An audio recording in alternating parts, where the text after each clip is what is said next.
Hi friends, welcome to குறிப்புகள் அறிவோம். இன்றைக்கி என்ன குறிப்பு பார்க்க போகிறோன்னா பாசிட்டிவ் ஹோம் குறிப்பு. ஆல்ரெடி நம்ம சேனலில் வந்துட்டு பாசிட்டிவ் ஹோம் குறிப்பு பிளேலிஸ்ட்டில் நிறைய வீடியோஸ் உங்கள் வீட்டை எப்படி பாசிட்டிவாக வச்சுக்கலாம், எந்தெந்த மாதிரியான விஷயங்களை நம்ம கவனத்தில் எடுத்துக்கணும், நம்ம வீட்டை சுத்தமாக பராமரிக்கிறதுங்கிறத நிறைய வீடியோஸ் அதில் போட்டிருக்கேன்.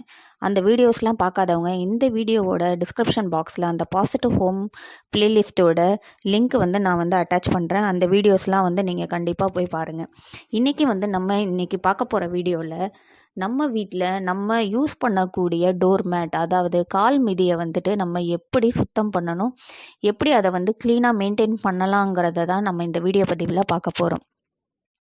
ஸோ உங்கள் எல்லாருக்குமே தெரியும், நம்ம வீட்டு டோர் மேட், அதாவது கால் மிதி தான் நம்ம வீட்டுக்கு உள்ளே வரக்கூடிய நம்ம கெஸ்ட்டோ ஃப்ரெண்ட்ஸோ அவங்களுக்கு தரக்கூடிய ஒரு ஃபஸ்ட்டு இம்ப்ரெஷனாக இருக்கும். ஸோ நம்ம வீட்டில் பயன்படுத்தக்கூடிய இந்த டோர் மேட் எப்போவுமே நம்ம சுத்தமாக க்ளீனாக நல்ல ஒரு குவாலிட்டியாக மெயின்டைன் பண்ணும்போது நம்ம வீடும் ரொம்பவே சுத்தமாக இருக்கும். அதனால் நம்ம வீடு எப்போவுமே ஒரு பாசிட்டிவான ஒரு வீடாக இருக்கும்.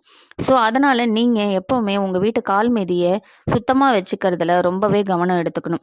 ஸோ பொதுவாக கால் மிதி வீட்டுக்கு வெளியில் பயன்படுத்தக்கூடிய outside door mats and வீட்டுக்கு உள்ளார பயன்படுத்தக்கூடிய இன்டோர் டோர் மேட்ஸ்னு நிறைய வகைகள் இருக்குது.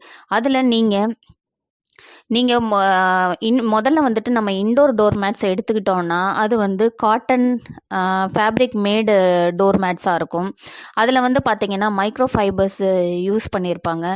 ஸோ அந்த டோர் மேட்ஸ்லாம் பார்த்திங்கன்னா கண்டிப்பாக நம்ம காலை உள்ள மாய்ஸ்சரை ஈரப்பதத்தை அதை அப்சர்வ் பண்ணிக்கும். நம்ம காலில் உள்ள டஸ்ட்டு டர்ட் எல்லாம் அப்சர்வ் பண்ணிக்கும்.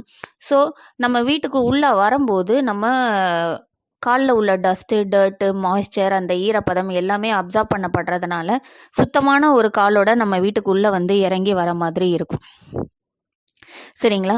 ஸோ பொதுவாகவே இந்த டோர் மேட் நான் ஏற்கனவே சொன்ன மாதிரி டஸ்ட்டு டர்ட்டு மாய்ஸ்சரை அப்சர்வ் பண்ணக்கூடிய ஒரு தன்மையாக உள்ளது இந்த இன்டோர் மேட்ஸ்.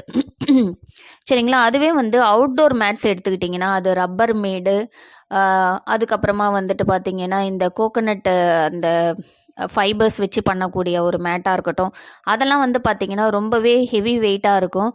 அது நம்ம வெளியிலேருந்து எடுத்துகிட்டு வரக்கூடிய ஒரு செப்பலில் உள்ள ஒரு மண்ணோ இல்லை அந்த செப்பலில் உள்ள ஒரு அழுக்கோ எல்லாத்தையுமே அது எடுத்துக்கக்கூடிய ஒரு தன்மை உள்ளது.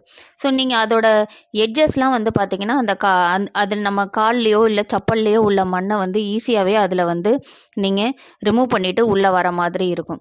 ஸோ அதனால் இந்த டோர் மேட்டை நீங்கள் சுத்தம் பண்ணுறதுல முக்கியமான விஷயங்கள் என்ன, அது எந்த வகையில் நமக்கு பயனுள்ளதாக இருக்குதுன்னு பார்த்தீங்கன்னா, எப்போவுமே உங்கள் டோர் மேட்டை சுத்தமாகவும் நல்லா குவாலிட்டியாகவும் நீங்கள் மெயின்டைன் பண்ணியிருந்தீங்கன்னா அதோட பயன்படுத்தக்கூடிய தன்மை அதிகரிக்கப்படுது. சரிங்களா? ஸோ அந்த டோர் மேட்டில் உள்ள அழுக்கு தேங்கி இருக்குது, ஈரப்பதமாக இருக்குது, சுத்தமாக இல்லாமல் இருந்துச்சுன்னா அதோட பயன்பாடு, அதாவது அதை நம்ம உபயோகப்படுத்துறது இன்னும் சில நாட்கள் எந்த ஒரு பயனும் கிடையாது. அதுவே நீங்கள் ஒரு சுத்தமான டோர் மேட்டை நீங்கள் பயன்படுத்தும் போது அது இன்னும் கொஞ்சம் கூட லாங் லைஃப் வரும்.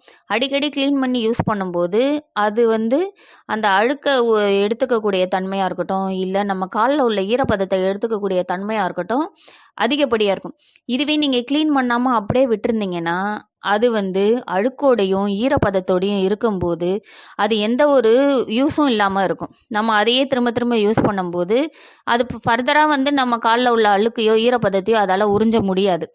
அதனால தான் எப்போவுமே உங்கள் டோர் மேட்டை நீங்கள் சுத்தமாக வச்சுக்கிறது மூலயமா அந்த மேட்டையும் நீங்கள் ரொம்ப லாங் லைஃப் யூஸ் பண்ணிக்கலாம். அது யூஸ் பண்ணுறதுக்கான ஒரு காரணமும் அதில் நிறைவேற்றப்படுது.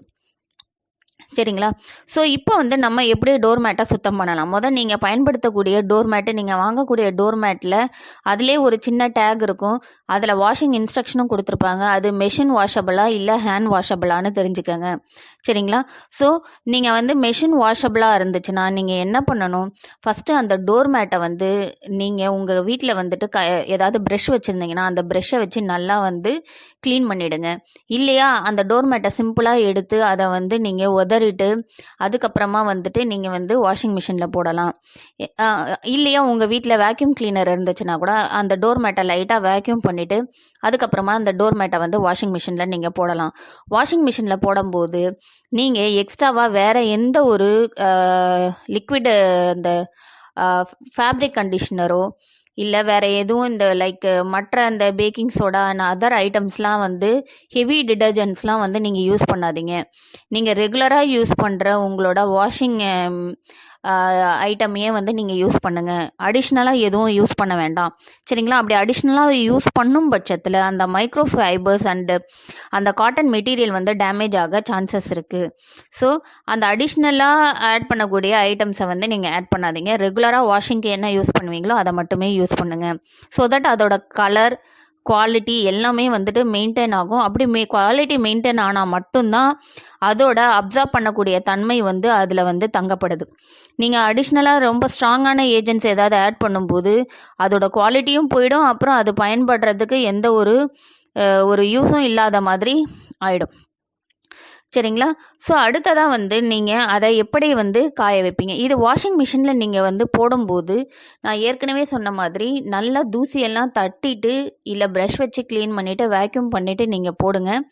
போட்டுட்டு அதில் வந்து நீங்கள் சர்டைன் மினிட்ஸ் ஆர் ஹவர் வந்து செட் பண்ணிக்கோங்க. அடுத்து அது ஒன்ஸ் துவச்சி முடித்த உடனே அதுக்கப்புறமா எடுத்து அதை நீங்கள் வந்து எப்படி நீங்கள் ட்ரையர் பண்ணோன்னா நேச்சுரலாகவே வந்துட்டு அதை வந்து நீங்கள் வெளியில் போட்டு காய வைக்கலாம் சன்லைட்டில், இல்லை நார்மல் வெளியில் அவுட் சைடு டெம்பரேச்சரில்.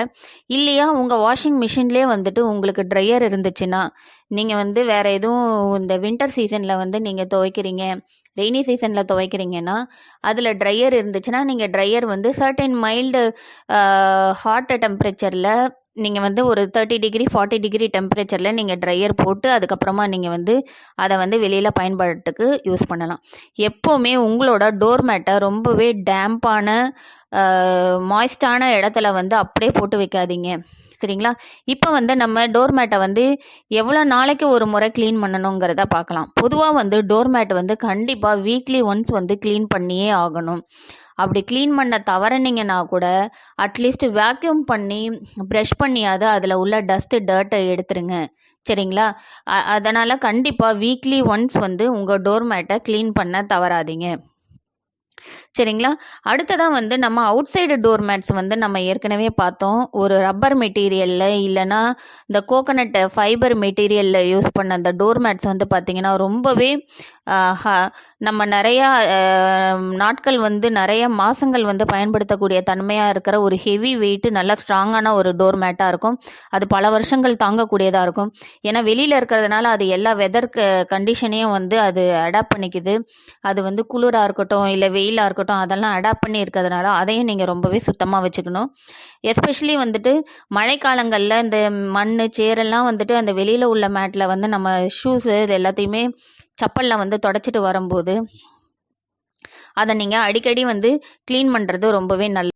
அவுட் சைடு டோர்மேட் வந்து நீங்கள் டிட்டர்ஜென்ட் சோப்பை வந்து பயன்படுத்தி அந்த டோர்மேட் ரொம்ப ஹெவியாக இருக்கிறதுனால அதை நல்லா ஈரமாக்கி அந்த சோப்பை அப்ளை பண்ணிவிட்டு ஒரு ப்ரஷ் வச்சு நீங்கள் நல்லா ஸ்க்ரப் பண்ணிவிட்டு தண்ணி ஊற்றி வாஷ் பண்ணாலே போதுங்க. இல்லையா அட்லீஸ்ட் அதை எடுத்துட்டு நல்லா ஷேக் பண்ணி டஸ்ட்டு டர்ட்டெல்லாம் வந்துட்டு கண்டிப்பாக எடுத்துட்டு அதுக்கப்புறமா வந்து நீங்கள் வைங்க. சரிங்களா ஃப்ரெண்ட்ஸ்? ஸோ இன்றைக்கி வந்து நம்ம டோர் மேட்டை க்ளீன் பண்ணுறதுக்கான முக்கியம் என்ன, அதோட முக்கியத்துவம் என்னங்கிறத வந்துட்டு இந்த வீடியோ பதிவில் பார்த்தோம். இதை கண்டிப்பாக நீங்கள் வந்து ரெகுலராக நீங்கள் யூஸ் பண்ணுங்கள். இந்த வீடியோவில் உள்ள விஷயங்கள் வந்து உங்களுக்கு பிடிச்சிருக்குன்னு நினைக்கிறேன். இந்த வீடியோ பிடிச்சிருந்துச்சுன்னா லைக் பண்ணுங்கள், ஷேர் பண்ணுங்கள், கமெண்ட் பண்ணுங்கள். இதே போல் நெக்ஸ்ட் ஒரு யூஸ்ஃபுல்லான வீடியோவில் பார்க்கலாம் ஃப்ரெண்ட்ஸ். பாய், தேங்க்யூ.